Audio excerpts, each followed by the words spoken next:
Good afternoon, everyone. My name is Gillian Kline, and my presentation today is What Doesn't Kill You Makes You Stronger, Learnings in Crisis that will set your agency up for growth and success in the future. And I just want to acknowledge that for the past 2.5 years, it has been a true slog, especially for agencies that have temp services. It's been a real struggle, and we are so happy to be on the other side of it now. But we have learned a lot in the last 2.5, 3 years. And we do feel that we are on the other side of this stronger than ever. And I'm looking forward to sharing with you today some things that hopefully will help you as well. So first, I'm just going to go through the overview for today. I'm going to give you some background. We'll then go through operational learnings, how we expressed brand value and market position during this time, and then leave time at the end for questions. So first, a little background. White House Nannies is a family business. My mother started the agency in 1985 when she couldn't find quality childcare for my brother. I became the official White House Nannies trialer as a child, and then during college, I worked in our temp division. I worked sporting events, special events, and also was a little bit of a spy going into maybe some more challenging homes to see what was happening behind the scenes. After college, I worked in New York for about a decade in brand strategy, insights, and analytics, working with brands like Google, American Express Small Business, Patron, Weight Watchers, you name it.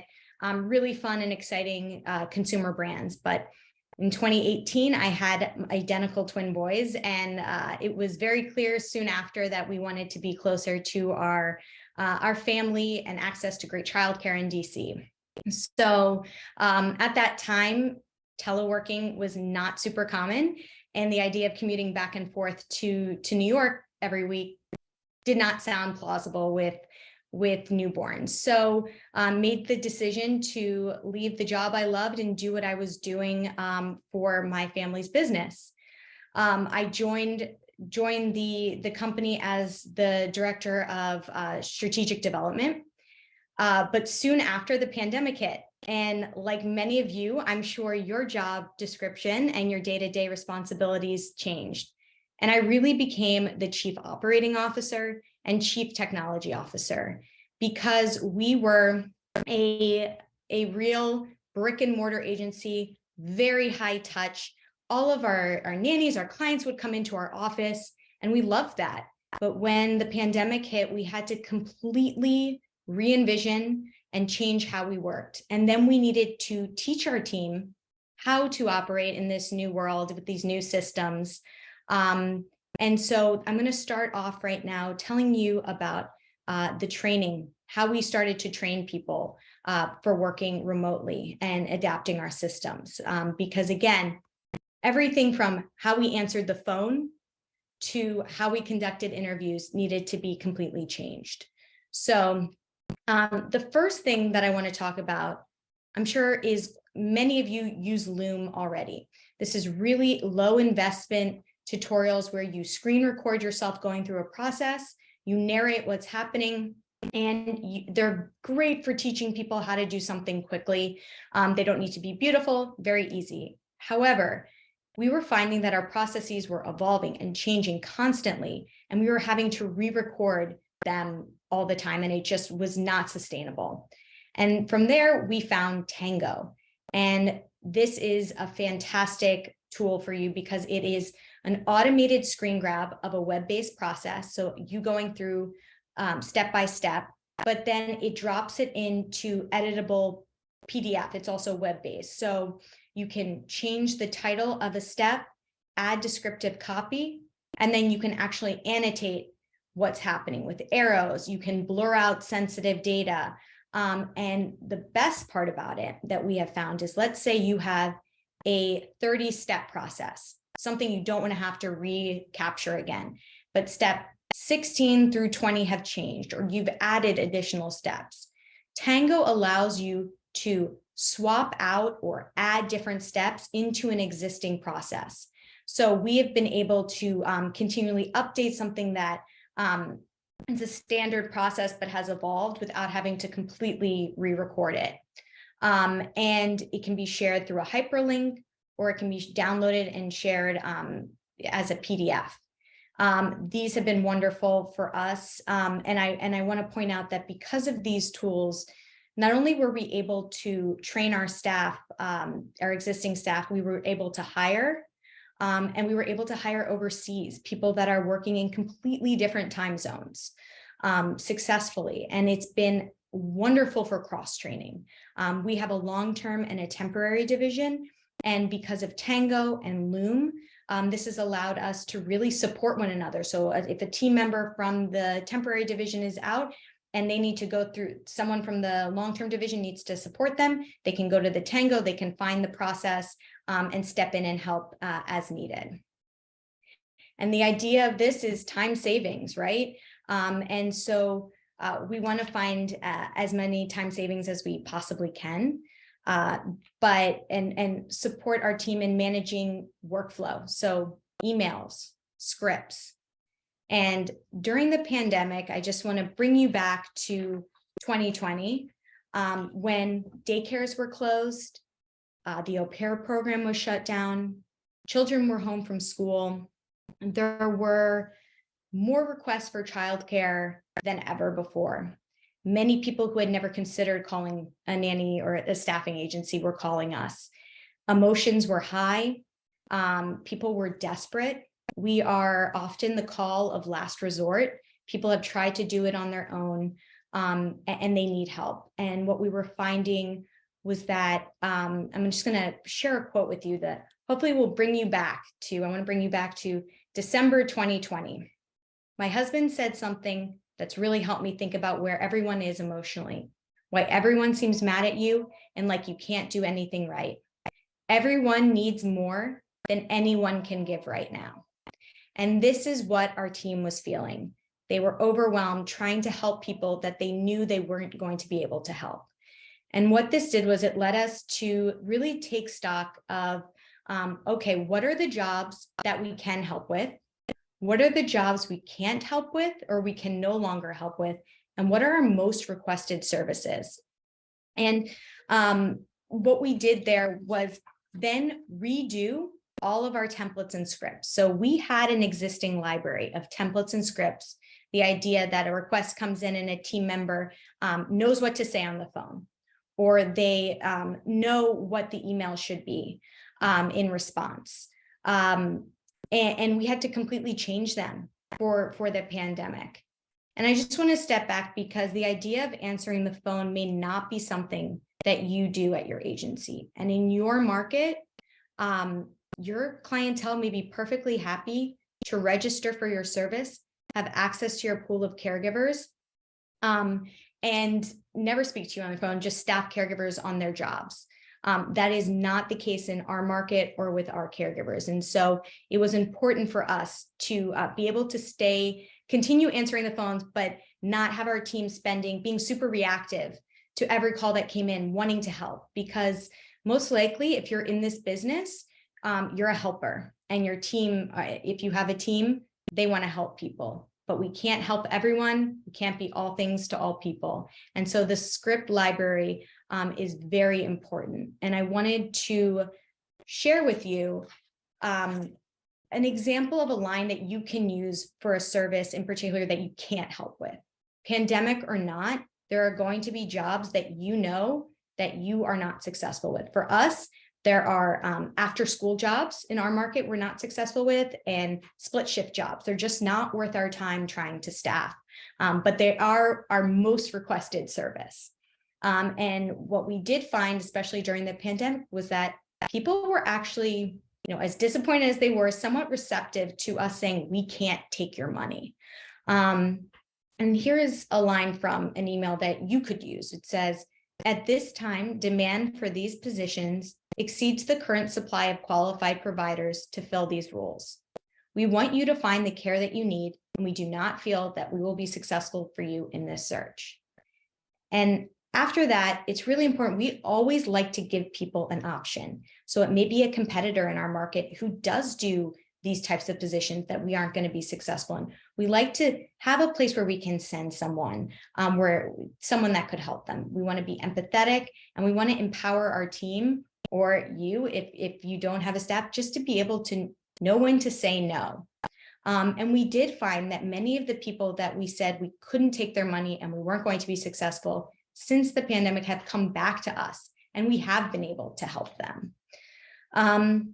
And no matter how smart you are about saying no, there are always going to be clients that that make it through.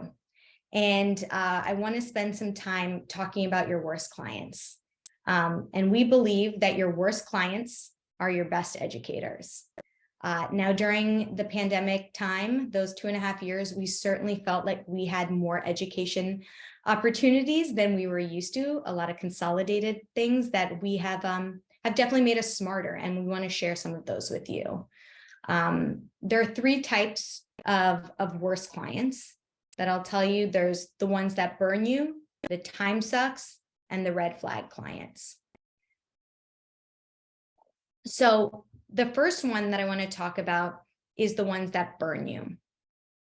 This is the client that is going to tell you what is missing from your contract. During the pandemic, long overdue, as everyone knows, nannies rates went up. Fantastic. We also started placing nanny educators. These are teachers that were coming into the home. Their rates were even higher than nannies. And we worked so hard for every placement during that time, and especially for this nanny educator placement that we were placing with a lawyer. And she wrote us, "Thank you so much. I am going to hire X candidate. They're wonderful. They're a great fit. But at this time, I'm severing ties with White House Nannies, and you can bill me for the liquidated damages." We couldn't believe it. And what does that mean? So that meant that when she had read our contract, the liquidated damages, she realized she would save several $1,000s by just breaking contract with us and just paying the liquidated damages versus paying the actual placement fee. And the learning here is, please make sure that your liquidated damages in your contract are aligned to the highest placement fee that you are making at that time, that potential placement fee. If you don't have liquidated damages in your contract, get them. Talk to Bob King, Harry Jones, a lawyer. It's worth contacting APNA to access these resources to kind of have a look at your contract. And then there are the time sucks, and these are people that tend to use you or your staff as free therapy. And during the pandemic, oftentimes the calls with our agency may have been the only contact that parent had with another adult. They're home with their children, and they were really looking forward to their calls with our team members, but it was very draining. And without giving people short shrift, we are in a customer service-based industry. It's important for you to know, we found, how much time each type of call should take. An intake call should take X amount of minutes. A follow-up should take this amount. So when and if you need to, you can start to employ a very simple tactic of saying, I have a hard stop at, happy to speak with you, but I have a hard stop. And it was helpful for us because without that, people would just take advantage of our team, and it was very draining. And then you have your red flag clients. These, the time suck client may fall into this bucket, but really it could be a whole range of things. You have clients that are just nasty on that first call, or it may be that their job description is outrageous, or maybe it's just that their job is one that you have not been successful in the past, but they're lovely, and so you want to help them. Don't expect that this one person, if they have a job that you haven't been successful with, that they are going to be the exception to the rule.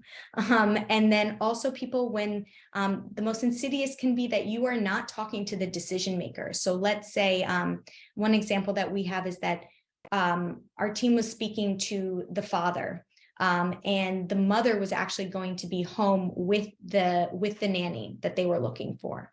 But our point of contact was the nanny. It could also be that you are speaking to an assistant, and they're giving you all of this information, and you are finding candidates to meet their requirements. In this case, this father gave us everything. We found them the perfect candidate, met all the requirements, they hired, and shortly thereafter said, you know what, we'd like the replacement. What we've decided is that we actually don't need a nanny. We need a part-time housekeeper. And I just want you to remember that in your contract replacement, if you have a replacement clause, it is like for like. It is not going to be that they decide after they want a part-time driver or part-time housekeeper. So just keep that in mind. And then, you know, if you can avoid these people, you have ideally, you are focused on making those matches. So let's talk about recruiting. Recruiting during the pandemic was the most challenging because for us, demand never been higher, right? But the pool of qualified candidates had never been lower. Nannies were staying in their jobs when they otherwise would have been looking again. They were staying home with their own families as primary caregivers. They were going back to school. They were, some were collecting unemployment, and then some were just using this as an opportunity to make a career switch. And for us, our number one source had always been word of mouth. Nannies were at the library, they were at playgroups, they were on playgrounds, and they weren't there during the pandemic. And so we were really missing that connection in those word of mouth referrals. And then we started to use Twilio, which is a mass texting service. It integrated with Airtable, and if you're using Engine Hire or another CRM, it often integrates with many of them. And what it allows you to do is send a mass text that feels personalized and targeted, and you can select the audience that you're reaching out to. But the next step from that is really important is not just blasting people saying, hey, referral bonuses, we'll pay this much, send your friends. It's having a way to collect that information. And so what we would do is we would send, we would ask for referrals and then have a form where we could collect that information. So it was actionable. And from there, that allowed us not only to do the follow-up immediately, but also to keep track if we did end up placing or working with a caregiver that was referred, that we could pay out that bonus in a timely fashion. We also used Twilio to give something that caregivers weren't getting anywhere. And this was a form of passive recruiting for us. So as many of you know, nannies were largely just ignored when it came to policy rollout. In DC, people really did care about understanding vaccine rollout and essential worker status. Remember how confusing that was? Were nannies essential workers or not? Because obviously they were providing an essential service, but it was daycare workers were all that was spoken about. We also had FFCRA. If a family gets COVID and the nanny doesn't come into work, will they be compensated? And so we were able to send caregivers this information that they weren't getting anywhere else. And they in turn shared that with nannies that were their friends who weren't placed through White House Nannies, but were able to share this information from White House Nannies. And that really built up goodwill so that when those caregivers who weren't White House Nannies did end up starting to look for a job, they came to us. And I also want to talk, that leads me into expressing your brand value and market position, because that dissemination of information and giving people things that they weren't getting anywhere else, putting them in the way of good information, that was White House Nannies brand. You know, that's what we are all about. And during this time where we weren't out there, we weren't seeing clients and we weren't seeing caregivers in the traditional channels, we had to think about how we were going to stay top of mind and how we were going to continue to build goodwill and stay relevant. And I had Kyle Draper, who was an APNA presenter on video content, in my head during this time. And he was telling me, best known beats best. That is Grant Cardone's quote. And what that means is you have to be known to be successful, and you have to keep showing up to be top of mind. So in this time where we weren't making money like we were used to, we needed to invest our time in how we were going to show up. And for us, that was in putting people in the way of good information. We were at that time 35-year-old brand. We had information that no one else had, and we had my background is in insight, data, and analytics. And so there is nothing I like to do more than distill complicated information into an actionable insight. So this was good for our brand. This is not necessarily something that every agency is going to be able to do. You need to determine for you, what is your differentiator? What does your brand stand for? For White House Nannies, we express brand value and market position in two ways. External comms, which I'm calling communication with our existing pool of clients and caregivers, and external comms, social media. So for internal comms, and what should matter to you is making sure that this is mutually beneficial. You want to be reaching the clientele that you can be successful in and the nannies that you can be successful in placing. So think about, what do they care about? During the pandemic and in DC, we have an audience that is news for them and information is gold. And they really did care about what was happening with vaccine rollout.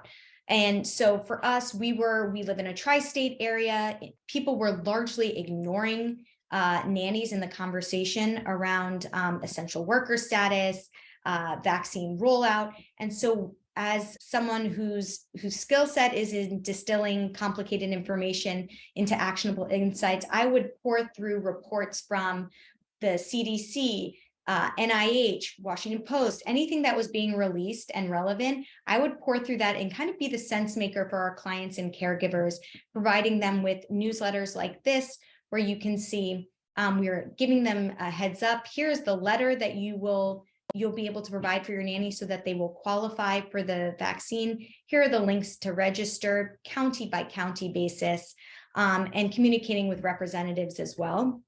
And also for caregivers, we were communicating with them, providing them with information to be successful in this role that had never happened before, for example, like nanny educators. While people were being placed in this new role, there were also people who fell into this role. So there were nannies that, had never had the responsibility of virtual school or helping with homework who are now in that position. And so our office team would get together and we would hold these Zoom sessions where we could support them and provide tips, also with experts to help them be successful in this role. And we really built up goodwill with them by putting them in the way of good information. You should think about, what does your audience care about? But that was, really how we were defining success. Were we the go-to resource for reliable information? And what we found when we looked at our newsletters that we were sending out, the open rate was 80% on nanny and client emails. That's more than double the industry average. We also have anecdotally a client in particular that I'll use as an example, who is a very well-known news personality in the media. They're on your TV every day. They, whenever a policy would roll out, they would email White House nannies with a question about how it applied to their home. Instead of, someone that has a direct line to Fauci, instead was reaching out to White House nannies. So this led us to thinking, hey, our continued counsel to clients beyond the initial placement is really valuable, and we should be paid for that. And we have always said that the nanny industry and our business, we have a terrible business model. You make one placement, that person often stays for many years, for decades in some cases, and you've only made one placement fee, and yet oftentimes you are investing a lot of time after the placement, supporting them, helping them grow, helping the placement stay in place. And that means you've done a great job, and yet there's no benefit to you. And so we really do feel that there should be an industry standard of what we call, and we've implemented as a continuity fee. You can call it whatever you'd like, but for every year that a nanny stays with a family, that there is a fee that you would collect. We implemented this in 2022, so that in 2023, we are now collecting our continuity fees. It's been wonderful on several levels. So we're making that money with very little pushback. Though if you do get pushback, sometimes it's from the people you'd last expect, but there's been very minimal pushback. And in fact, what it's done is open up that conversation. So you are having the opportunity to speak with the families and know that, okay, they are going to be sending their children to preschool next year, and they're not going to need that caregiver. So before they have the opportunity to recommend them to their neighbor or their friend, you are there, they will, you have that connection with them. Same with the caregiver, you're checking in with them as well to see how are they feeling? Will they be staying? Do they want to look for another position? If they tell you that they're not going to be staying. So you have that communication with them that you should be having regardless. But it's something that we really would like to see as an industry standard. But again, if you are going to be charging money year after year, you have to think about what it is that you are doing to earn that. It's not just set it and forget it. It's continually adding value to the placement and offering something both to the family and the caregiver to earn your keep, really. And then when we talk about external comms, we're talking about social media. And of course, investing in social media is a great way to communicate your brand value, your mission, what makes you different.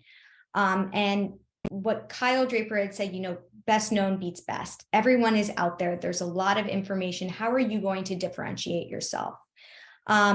When we started in the beginning of the pandemic, when I looked around at video content, 90% or more of agencies were really doing long form content. And I did not want to do long form content in the worst way. I didn't want to hear my voice. I didn't want to sit and have a long conversation with people, prepare for that. And as a parent at the time, who was a primary caregiver for 1.5-year-old twins, and also, thinking about nannies, who had the time to watch during the beginning of the pandemic, watch a 30-minute video to sit down. We were all in survival mode. And so it could not have been better that Reels came out at this time. Not only was it perfectly positioned for our brand, where we are an established agency who has good information, that we're not going to be putting garbage out there, that we know that we have the answers to questions that people have asked, and prove it. We have industry standard information that we can put out from over 35 years of experience. But being able to distill that quickly is something that is in my personal skill set. And I didn't have to hear my own voice. I could just put text on the screen. So it was wonderful. Google would hire me to tell them who their Google for education, who their clientele were, what did they care about. You don't need to hire a brand strategist. All you need to do is think like your clients. Many of you are your demographic. Many of you, your nannies. You don't need to be reinventing the wheel. You just need to think about content. And I would tell you that in terms of this, in terms of social media, the three important takeaways is that you do not need to do what everyone else is doing. So there's a difference between being scared to try something new and in your gut knowing that it's not right for your brand. For me, that was long form video. I knew it wasn't right, and we didn't have to do it, and we've had great success on social media. And then also knowing that knowing your brand values and your mission are extremely important, as well as defining your brand voice. Those are extremely important in order for you to start to develop your content, knowing your voice. And you'll see that on our social media. Humor is extremely important for us. Of course, education is a big part of it, but we're also, sprinkling humor throughout that as well. So in order to produce content that is successful, there are 4 things that I believe in strongly, which are quality over quantity. As small business owners, you do not have time or the resources to be producing loads and loads of content, and that's okay. Social media is a great ad. It is not going to be the thing that necessarily, if you don't have the goods behind the scenes, it's not worth it. So when you're doing content on social, it's really about quality over quantity. I have zero interest personally in adding to the noise, and that really goes to value over volume. You can try chasing the algorithm, Instagram algorithm, but it's ever changing and it's not worth your time. Those, faux Instagram experts telling you that you need to produce a reel a day, that's just not true. You really want to think about what you're doing. So just because an audio is trending does not mean you need to participate in that lip sync trend unless you have a unique spin on that you want to put out there that is adding value. And engagement over followers. In 2017, I wrote an award-winning white paper called Microtribes, and it has been proven year after year, which is that a smaller, more engaged following is more valuable than a large following that is with disengaged followers. It used to be that we were all chasing that 10K vanity number because it gave you access to the swipe up function. That has been completely democratized. Everyone has the swipe up function to a link in Instagram. Now you can drop in a link. You don't need 10K followers. If you are a local agency serving a particular market, you certainly don't need 10K followers. You just need to be reaching the right followers. Think about your local hashtags. In general, we are a niche industry and your audience is not all parents, right? So I encourage you to just focus on building a really engaged following. I personally go through and delete followers from our Instagram if I think they're bots. I have no interest in just having that vanity number. And then authenticity over pandering. And I think we all know what we're talking about. What I'm talking about there is that we've seen reels that pander to nannies or pander to clients that you want, and it feels inauthentic and it's cringeworthy and you just want to skip over it. So really focus on producing content that feels authentic to your brand because it is transparent. People can feel that. And when we talk about success, make sure you have a definition of success for social media. I'm going to play this clip from Hassan Minhaj because this is a perfect example of the slippery slope of social media, what not to go down when we're doing social media. I think I'm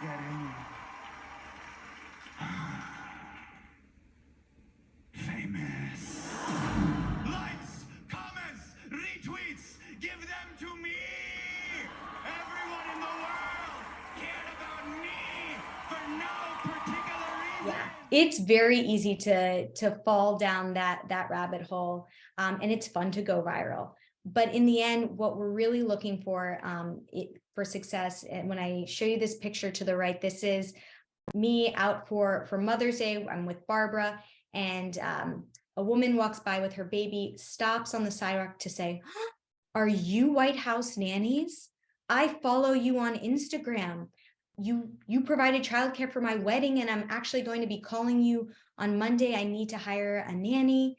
And my sister is a nanny, and I sent her your reel on how to ask for a raise. And because of you, she got a raise." So that was one of the most rewarding experiences. And knowing that I was successfully reaching my target audience of who I wanted to with that content as a local agency, especially. So when you are producing content, think like a consumer, think like yourself. What do you look for? For me, I look for content that inspires me. I look for content that informs me, content that makes me laugh, content that makes me think or challenges my beliefs, content that affirms me. And then, of course, you have content that makes you want to share. Just to review what we talked about today, get your training libraries in order. Look into Loom and Tango so that you can onboard more easily, and then templatize everything. Take a look at your templates that you already have. If you do, make sure that they're up to date and are still true. And then, of course, know when to say no to a client. Save your staff and yourself the heartache. Say no. and keep updating your contract. It should be a living, breathing document. If you're doing everything right, you're not learning. And then continue to leverage your community with recruiting. So leverage your existing pool of caregivers and make sure that you're giving them a call to action. And lastly, take the time to define your brand values and your brand mission, because it's really going to help you in producing content that feels authentic and is going to reach the right people for you to be successful. Thank you. All right, everybody, we are back with an awesome time for a Q&A with the one and only Gillian Kline.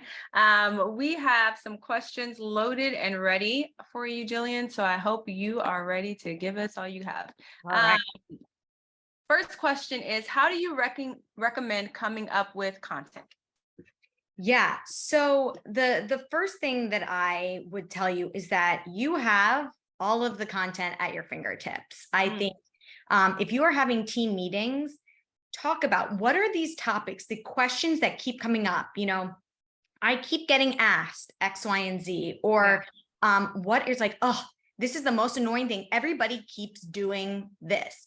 And also, what are the services that you're being asked for the most? And keep note of these, because this is the type of content that you can be working from. These are the topics that are going to spark thoughts. And when you're listening, for example, to an audio and you're like, oh my gosh, I can think about how this audio would apply to this topic if you're doing a sync or something. So it helps you, if you have your topics in mind, it really makes it a lot easier.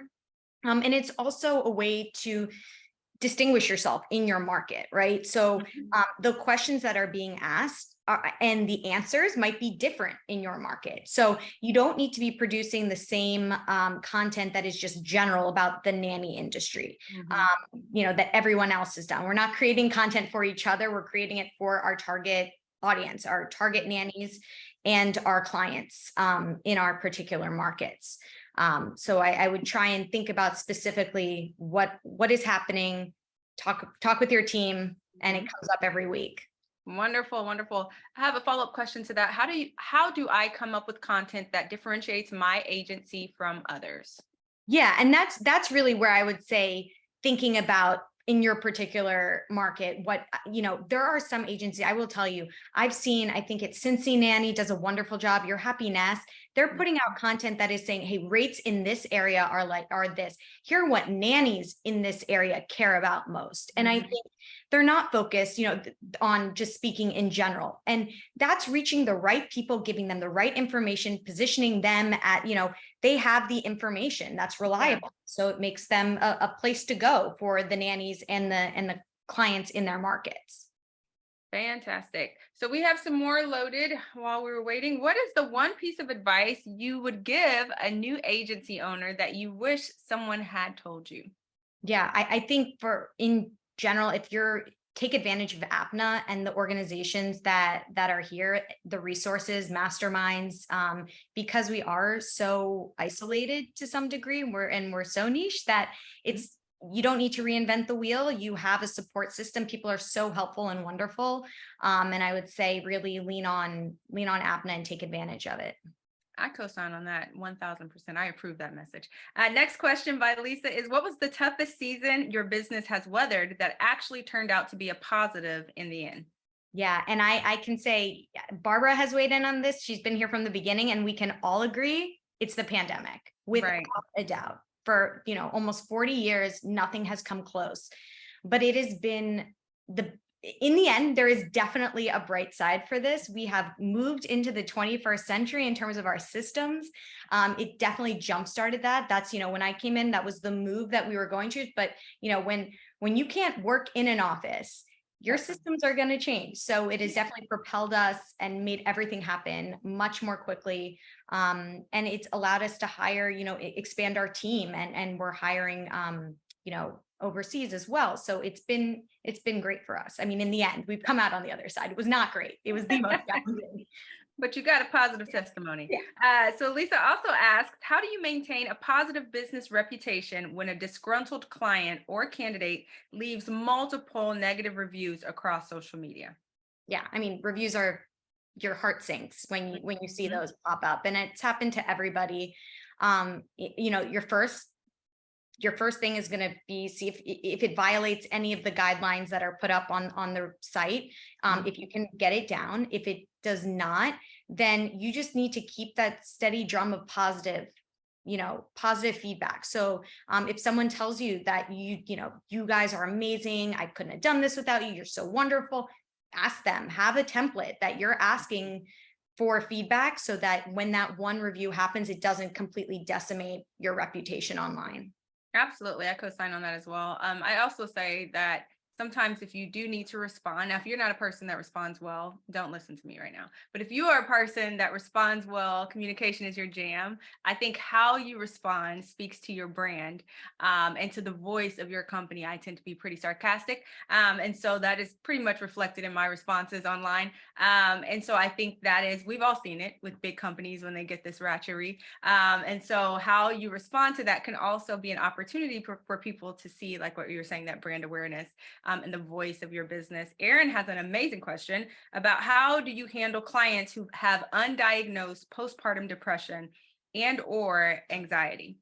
Yeah, this came up during the pandemic more. I mean, it's always been present, but wow, like it was Yeah. it was a real thing during the pandemic, especially because oftentimes, and we were hearing this from nannies who were going into the home, right? And so uh, these parents have been completely isolated. They had no support system. And so they were leaning often on nannies who didn't feel like they had the skill set necessarily Right. to manage this. We are not medical professionals. They are not medical professionals.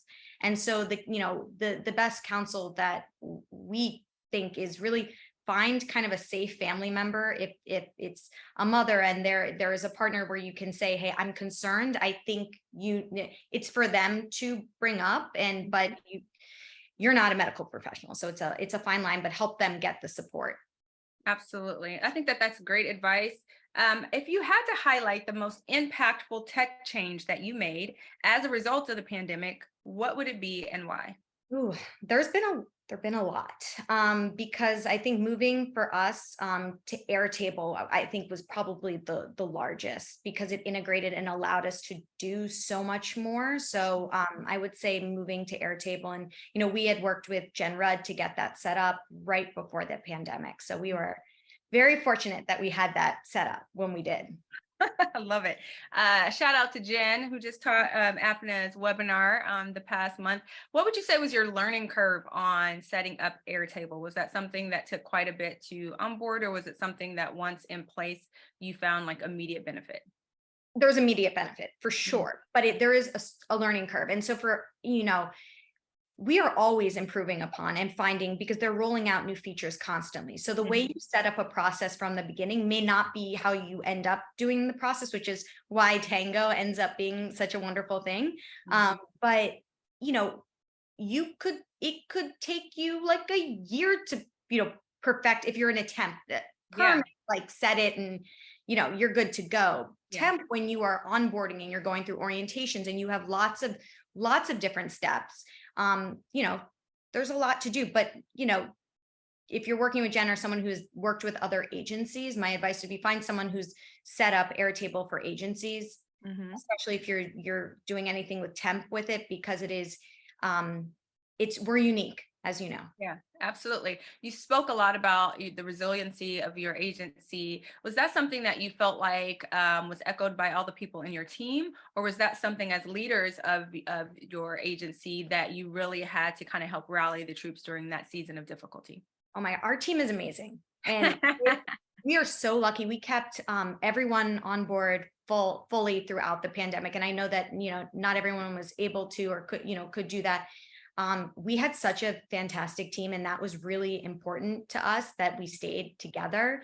Yeah. Um, and so we obviously couldn't have done it without our team, and everyone being in it together. Everyone was so invested in doing it. So, you know, we pick each other up when one of us will be down, the other will motivate somebody else that we're going to get through this. You can do it. So, yeah, and people on our team, I should say, have stayed, you know, there's 13 years, 11 years, 7 years, and even newer people as well. Wonderful. Gillian, you've been absolutely a treat. I hope you all are just as informed as I am, feeling extra resilient and saucy today with all these great tidbits and all this great information. We have another great session for you in about 15 minutes. So thank you again for your time, and we hope to see you back here in about 15. Take care.